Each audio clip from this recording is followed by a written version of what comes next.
Hola, bienvenidos a Academia Internet. Hoy vamos a estudiar a la célula. ¿Recuerdas que en el capítulo anterior mencionamos a las biomoléculas?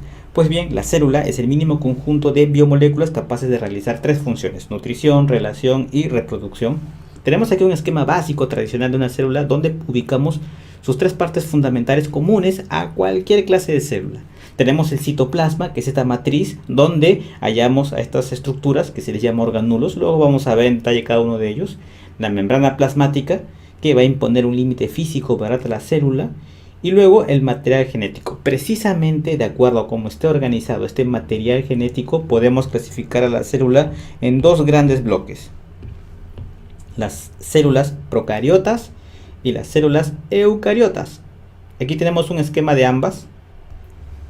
La etimología me dice que eu significa verdadero y cariota viene de carión, entonces verdadero núcleo, mientras que pro significa antes y cariota núcleo o carión, antes del núcleo.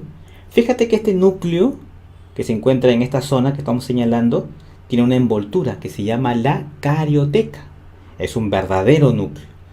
Este es un nucleoide. No tiene una envoltura, no tiene una carioteca, y el ADN se encuentra circular.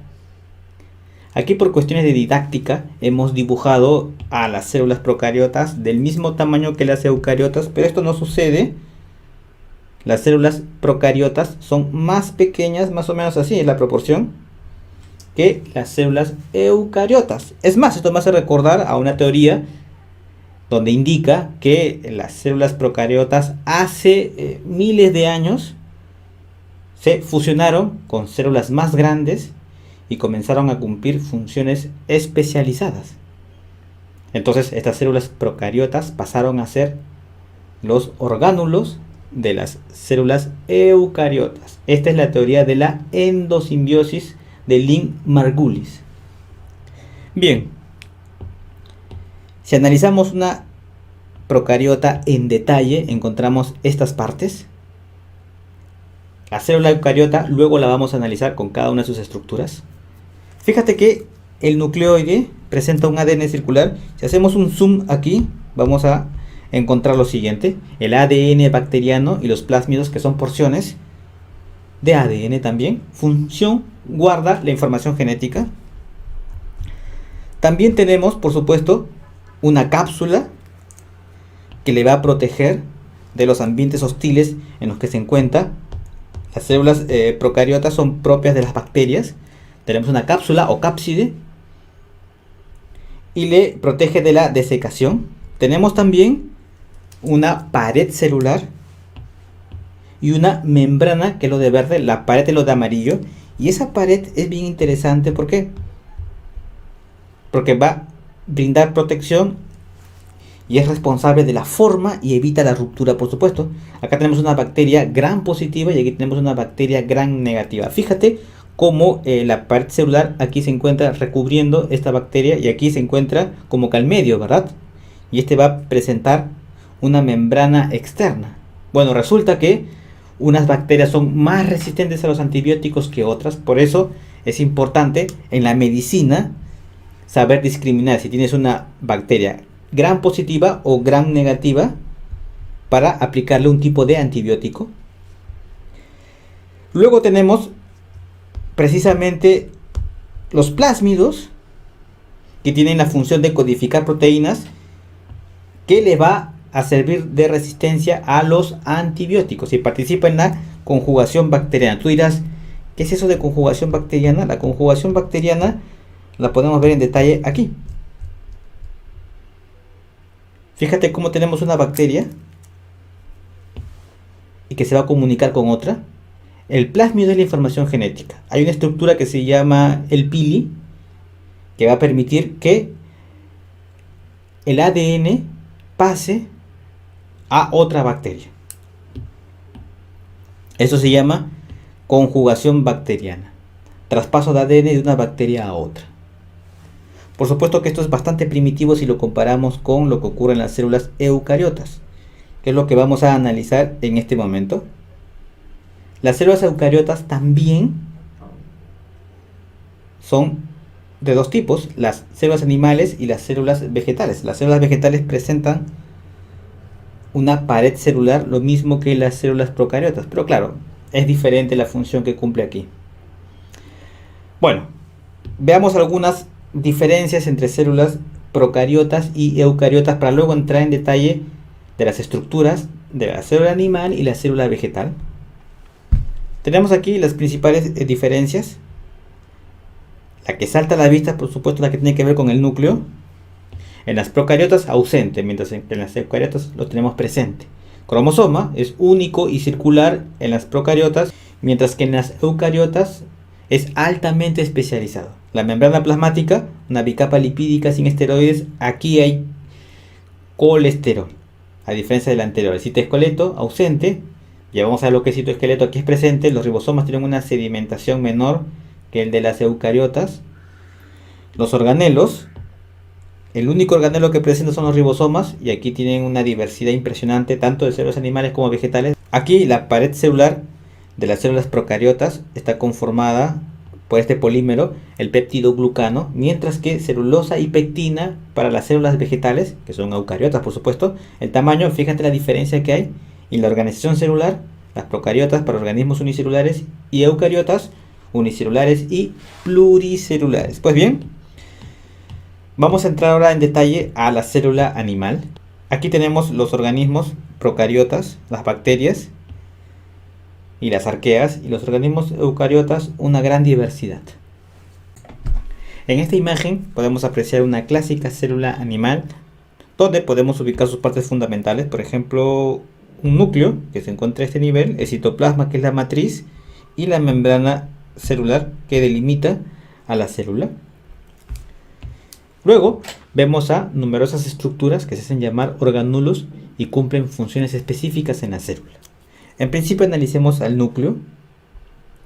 El núcleo está compuesto de dos partes, la envoltura nuclear y la cromatina. A la envoltura nuclear le llamamos carioteca. Fíjate que presenta numerosos poros y tiene también ribosomas adheridos. Y la cromatina, que luego va a devenir en los cromosomas. La función, lo que tienes que recordar, control de las actividades celulares y por supuesto controlar la expresión génica. Habíamos hablado de que el núcleo, y además aquí se aprecia, ¿verdad?, tiene una zona que es mucho más densa. Esa zona se llama nucleolo. Y su función es la síntesis de ribosomas. Los ribosomas son estructuras pequeñas que cumplen un papel muy importante en la síntesis de proteínas. Ahora bien, nos damos cuenta que esa carioteca se conecta con otras estructuras que también son membranosas. Esto se le va a llamar el sistema de endomembranas. Este sistema tiene como misión, por supuesto, el transporte de sustancias. Tenemos el retículo endoplásmico rugoso, que está aquí, el liso y el aparato de Golgi. Podemos verlos en detalle. ¿Por qué se le llama retículo endoplásmico rugoso? Se le llama así porque presenta ribosomas. Los ribosomas son los que le dan esa rugosidad. Gran cantidad de ribosomas. Función, síntesis y transporte de proteínas. Muy bien.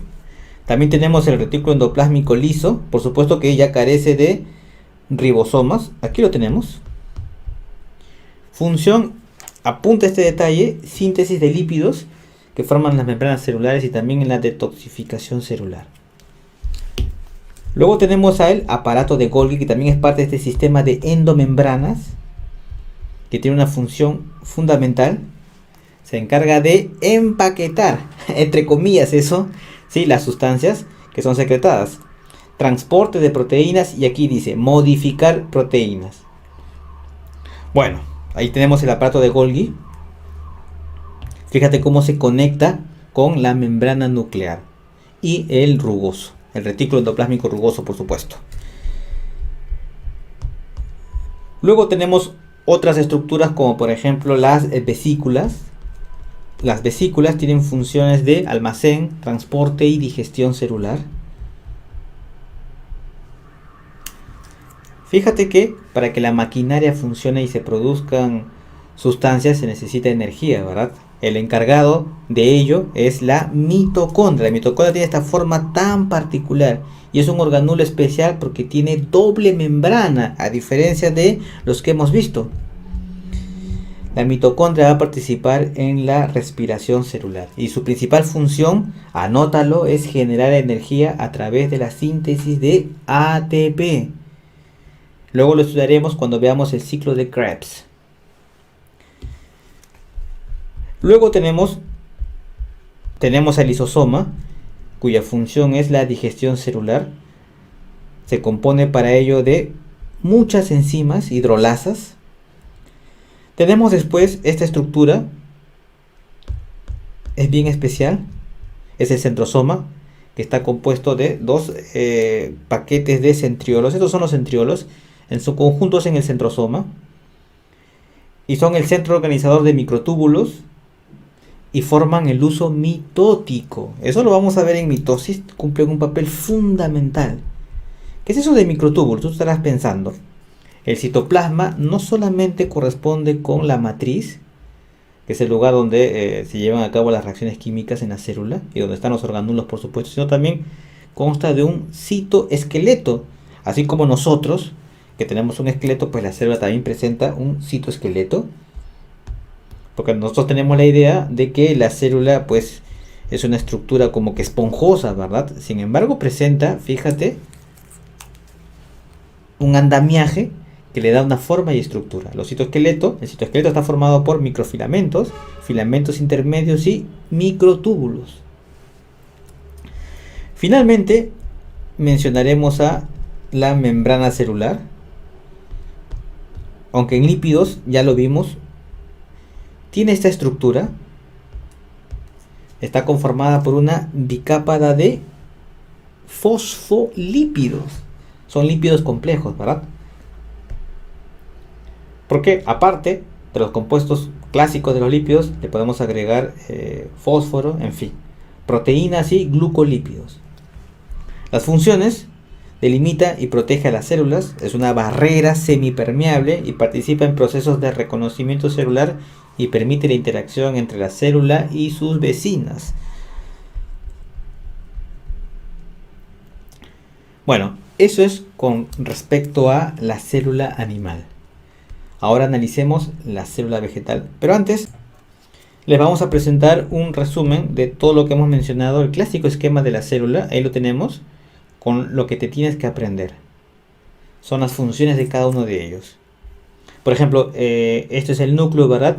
Y estas son sus funciones, ya lo vimos. El nucleolo, ensamblaje de subunidades ribosómicas. El ribosoma, síntesis de proteínas. Las vesículas, tenemos de almacén, transporte y digestión celular. El retículo endoplásmico rugoso, que está aquí, lo puedes reconocer, es el número 5. ¿Por qué? Por estos puntitos que son los ribosomas. Y luego el liso no tiene ribosomas.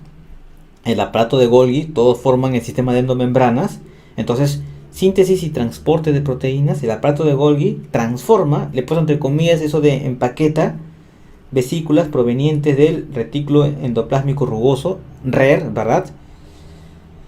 Formación de vesículas como los lisosomas. Tenemos la membrana celular y sus propiedades. El citoesqueleto, que está conformado por microtúbulos, microfilamentos y filamentos intermedios. Fíjate que estos mantienen la estructura y forma celular y permiten el movimiento también de los organelos. Importante. El retículo endoplásmico liso, que también lo encuentras en los libros así. Retículo endoplásmico liso, REL. Se encarga de la detoxificación celular y la síntesis de lípidos. Atento a ese detalle. Mitocondria, síntesis de ATP, energía, ¿verdad? El citoplasma ya sabemos que está compuesto del citosol, que es esta matriz. El citoesqueleto. El centrosoma organiza los microtúbulos y forma el uso mitótico. En la mitosis lo vamos a nuevamente analizar. La vacuola, aquí es pequeña y sirve para acumular desechos metabólicos, a diferencia de la célula vegetal. Vamos a ver la diferencia que hay. Lisosoma, digestión celular. Muy bien. Vamos ahora con la célula vegetal. Analicemos ahora a la célula vegetal, centrándonos en sus diferencias con la célula animal, por supuesto. La primera diferencia que salta a la vista, por supuesto, es esta estructura tan especial que es la pared celular.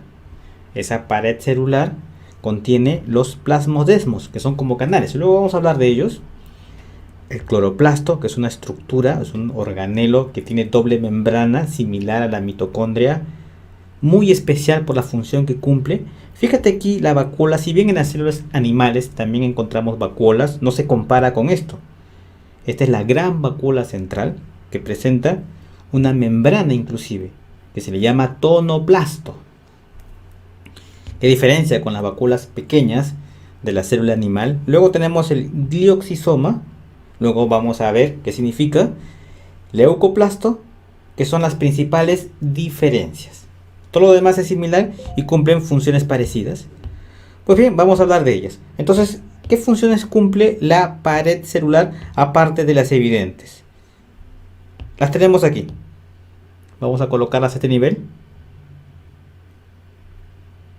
Compartimiento celular, da rigidez y protección y mediadora entre la célula y su entorno.